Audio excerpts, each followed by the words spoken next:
Alors, on est de retour en studio, ici, au 93. Donc, dans Dupont le matin, avec Maître Vincent Montmigny, avocat de la défense dans le monde criminel de Québec, mais qui nous apporte toujours des points forts intéressants et très variés. Et là, aujourd'hui, on va dans quelque chose que j'aurais jamais imaginé exister, même si c'est sûr que l'arrivée de l'intelligence artificielle dans nos vies a des impacts à tous les niveaux, et dans toutes sortes de choses. Et là, voilà que c'est rentré dans les palais de justice. Absolument. Il y a des avocats qui ont même été mis à l'amende pour avoir fourni sans vérification des décisions que ChatGPT ou autres, parce qu'il y a des modules de recherche AI spécialisés en droit, et finalement, mettons que tu validais ces décisions-là, il n'existait pas ces décisions-là.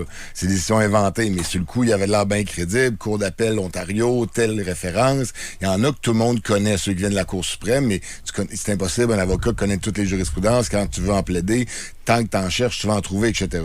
Donc, il y a des avocats au Québec qui ont été mis à l'amende par le barreau parce que le barreau a fait des vérifications puis on disait fourni des fausses références. Puis eux autres, ils disaient, c'est pas de notre faute si je l'ai trouvé sur ChatGPT. Mais en même temps, c'est de ta faute, c'est toi l'avocat. Ah oui. Je veux dire, tu sais, c'est parce que ChatGPT, il faut pas non plus prendre ça tout comme du cash. On peut pas prendre ça au pied de la lettre, puis il fait beaucoup d'erreurs. Beaucoup d'erreurs. Vraiment pas parfait encore. Moi, je l'ai challengé plusieurs fois et dans des situations où il y avait plus qu'une possibilité, il se trompait la plupart du temps. Il allait en théorie. La théorie, c'est un bien beau pays parce que tout se passe comme prévu.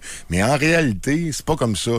L'expérience puis le contact humain avec un client, ça se remplace pas. Quand tu le rencontres, il te dit des affaires, tu saises ton client, tu vois un peu quel genre de témoin tu vas avoir.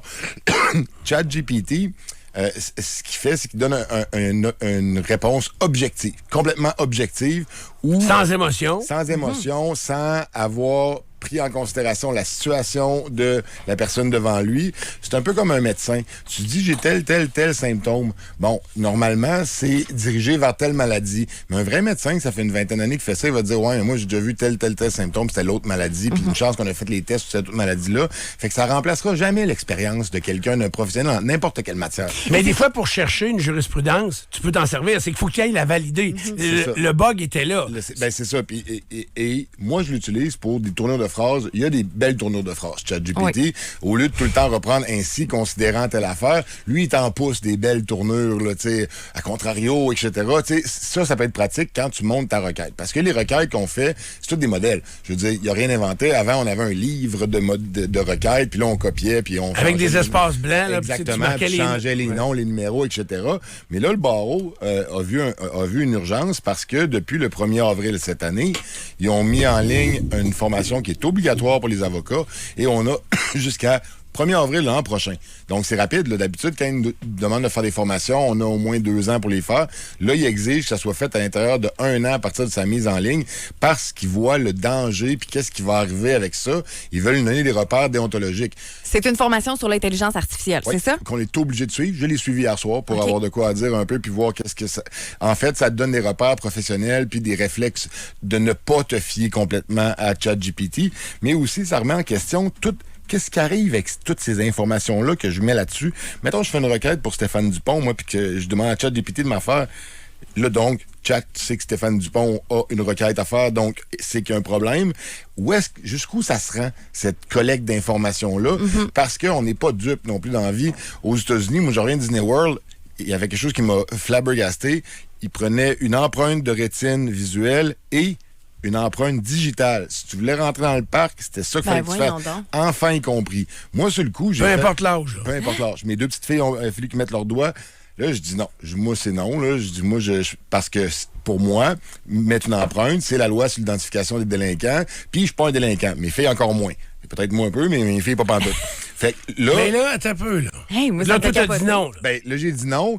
Puis là, il me dit, mais tu sais... Les filles sont mis à pleurer, fait que t'as dit oui. Ben, qu'est-ce que tu penses, tu sais? Fait que là, mais j'ai dit non. J'ai dit, ça n'a pas rapport. Il dit, ouais, mais là, tu seras plus besoin de repasser ta carte à chaque fois, tu sais, parce qu'on va te reconnaître au manège. Ma passe est dans mon cou, là. Elle n'est pas bien loin, là. Je suis capable de la passer dans l'affaire. Puis, tu sais, quand c'était comme ça il y a quelques années. Quand t'es Speed Pass, tu sais, t'es tellement content de l'avoir, tu sais, puis tu l'as payé tellement cher que tu la gardes proche de toi, t'en perds pas ta carte, c'est sûr.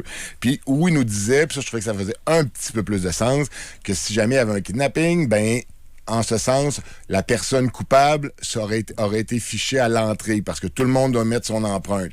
Mais tu sais, en même temps, c'est plus ce que c'était Disney World et les autres parcs des kidnappings. Hey, c'est rendu sécuritaire épouvantable, ces parcs-là. Je veux dire, même quand les masses sortent, ils font des corridors pour pas que les gens se séparent, etc. Mais moi, ça m'a vraiment... OK, mais l'autre volet, moi, de ma question, c'est est-ce qu'il pourrait utiliser les empreintes digitales et de l'œil à des fins, la police, par exemple, s'ils recherchent. Commercial aussi. Donc, Disney World te garantit pas que ça va être privé, non, ça. C'est là qu'on sait pas, parce que s'il y avait pas de l'intelligence artificielle, ça serait juste une grosse banque de données qu'on pourrait pas naviguer là-dedans. Mais tu rentres un AI puis un algorithme là-dedans, il peut faire plein de liens. Assurément, les agences américaines ont accès à ça. Là. Je peux pas croire que le FBI, le NSA puis le CIA, c'est sûr qu'ils ont accès à ça. Et puis t'as pas de disclaimer non plus, t'as pas de décharge. De décharge que tu dis oui. Fait que tu sais pas est-ce que c'est conservé, est-ce que ça peut être réutilisé. On se rappelle dans le temps qu'on remplissait des sondages dans un baril, ben quand tu gagnais pas, ils vendaient aux compagnies de marketing le baril avec tous les coupons parce que ça donnait des gens qui ont un intérêt pour telle chose. Fait que si c'était gagner un set de cuisine, le tirage, ben ils peuvent vendre ça à une entreprise qui vend des cuisines. Puis tu sais, dans ce temps-là, on donnait notre email puis notre numéro de téléphone, mais là, on donne notre rétine puis notre empreinte digitale. Moi, je trouve qu'on est rendu vraiment ailleurs. T'sais, on n'est même plus dans l'intelligence artificielle de base. Là, on est rendu tellement ailleurs. Je dis pas, quand je passe aux douanes, OK, ils prennent une photo de moi, puis je suis consciente que je voyage à travers d'autres pays et qu'ils veulent avoir des données sur moi. Mais dans un parc d'attractions comme ça, j'aurais eu moi aussi une réticence comme la tienne. Sur le coup, j'ai dit non, mais là, ils ont dit tu rentres pas, sinon. C'est ça, il n'y a aucun moyen j'ai dit, je suis un avocat, tout.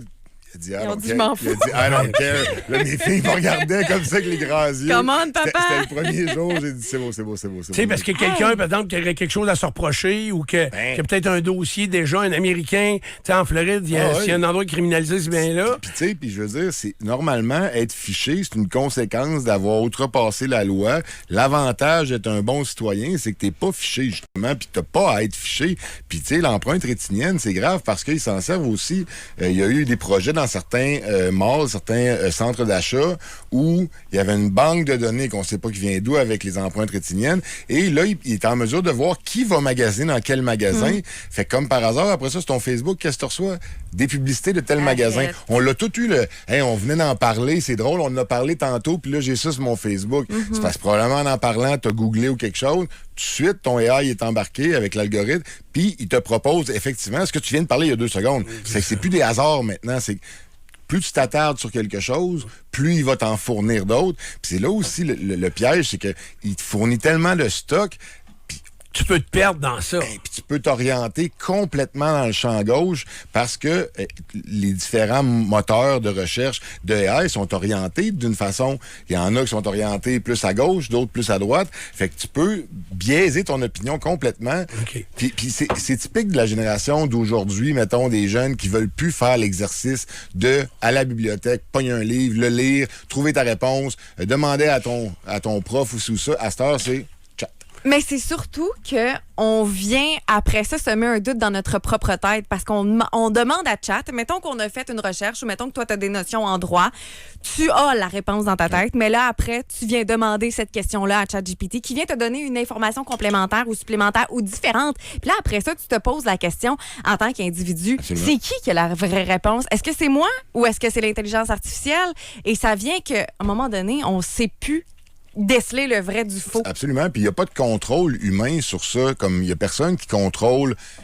Et c'est ça que le barreau nous disait. Vous, si vous utilisez l'AI, ben, vous avez un contrôle sur ce que vous allez produire à la cour. Oui, tu peux l'utiliser, il va t'aider à faire ta requête, mais ce que tu fais une vérification. Ben oui, ce que tu produis, puis tu signes ton nom, il faut absolument que tu l'aies vérifié de A à Z. Sinon, là, tu t'exposes à des sanctions. Puis c'est ça que la formation dit. C'est ça que la formation dit. Est-ce qu'il y a une partie de la formation qui te dit aussi, si tu as, mettons, un client, un gars qui, je sais pas, un gars qui serait accusé de violence conjugale, mettons. Fait que, puis lui, il arrive, il dit, gars, j'ai une vidéo de ma femme qui me tire de la vaisselle. Ouais. Mais tu sais, cette vidéo-là, il peut l'avoir fabriqués à partir de l'intelligence artificielle. Est-ce qu'il t'avise, comme avocat, fais attention également si tu reçois des documents du client ou documents vidéo, audio, écrit. Faut que même ça, tu dois double vérifier. Faut que tu valides l'authenticité absolument, comme si c'était sans intelligence artificielle. C'est ta job à toi. On a une obligation de compétence, donc on a de la formation pour être compétent. Tu peux pas t'en remettre à ChatGPT directement puis à dire, bon, ben, il m'a trouvé une réponse, mais c'est vrai ce que tu dis. C'est souvent...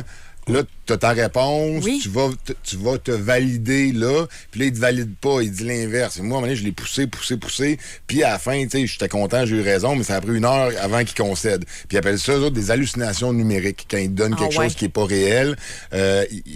ChatGPT t'a dit qu'il a fait une hallucination numérique. Okay.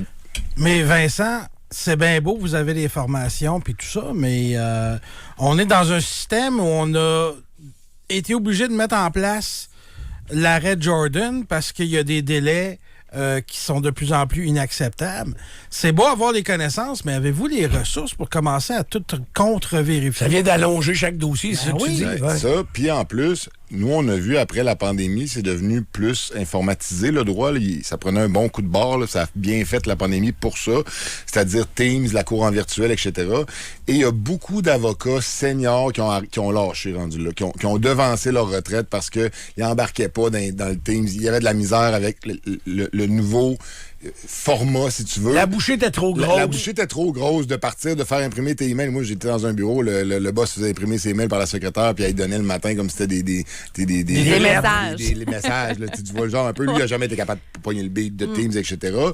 Fait que ça... Mais je le comprends bien, j'ai de la difficulté à lire le journal sur une tablette. Ouais, moi aussi. J'ai bien de la misère. Puis même ici, je demande souvent d'imprimer les affaires parce que sinon, j'ai bien de la misère. Donc, il faut s'adapter à un moment donné à ça. Puis là, s'adapter à l'intelligence artificielle. C'est que là, des fois, tu vas peut-être affronter, puis là, c'est en terminant, là, parce que... tu vas peut-être affronter de jeunes avocats qui ont étudié avec... puis là, on dit toujours ChatGPT en passant, je fais une parenthèse. L'autre jour, il y avait... Le Claude, il y en a plein d'autres. Oui, mais le spécialiste qui est venu dans Bouchard en parle, il disait qu'actuellement, Claude avait dépassé au niveau de la qualité ChatGPT. Claude prend aussi contrôle de ton ordinateur. Ouais, il est poussé. Ça aussi, c'est questionnant, ça aussi, parce que là, tout ton ordinateur est dans une quelconque banque de données et on ne sait pas la transparence, on ne sait pas la sécurité, on ne sait pas où ça va. Puis toi, t'as l'obligation de confidentialité, mais t'as un ordinateur qui vient fouiller dans tes affaires. C'est tellement contradictoire. Puis on voyait le sentiment d'urgence du barreau pour qu'il fasse qu'ils mettent en ligne ce mois-ci, puis qu'on a moins de 12 mois pour le faire, c'est qu'ils disent, on cache pas le soleil avec un pouce, là. Faut adresser ce problème-là parce qu'il y a un problème présent. C'est surtout que cette formation-là est importante pour les avocats, mais c'est sûr que le barreau va exiger au cours des prochaines années de tout le temps se mettre up-to-date à l'intelligence artificielle et aux nouvelles technologies parce que c'est sûr que ça va venir complexifier, mais faciliter à la fois votre métier, mais il va falloir bien l'utiliser comme dans n'importe quelle sphère de la vie. Tu es c'est bon, en général, quand tu l'utilises bien. Si tu es capable d'utiliser bien, c'est juste du bon. Alors, merci beaucoup, Maître Montmigny. Est-ce que ça va vous pousser à la retraite? Non. Moi, il me reste un bon 20 ans à faire. Là, oui, OK. T'as tant de dettes que ça? T'as une joke. Merci, Vincent. C'est toujours un plaisir.